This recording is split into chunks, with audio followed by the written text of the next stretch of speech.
Hello everyone, in this video I'm going to show you how to delete websites in Quick Studio.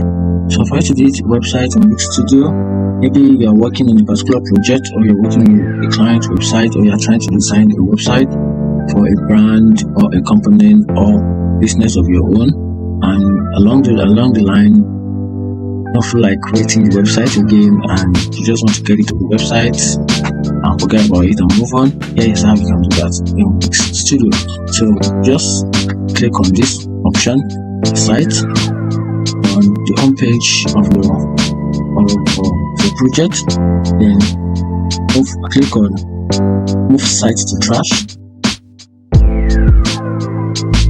Okay, and that's it. You can see loading.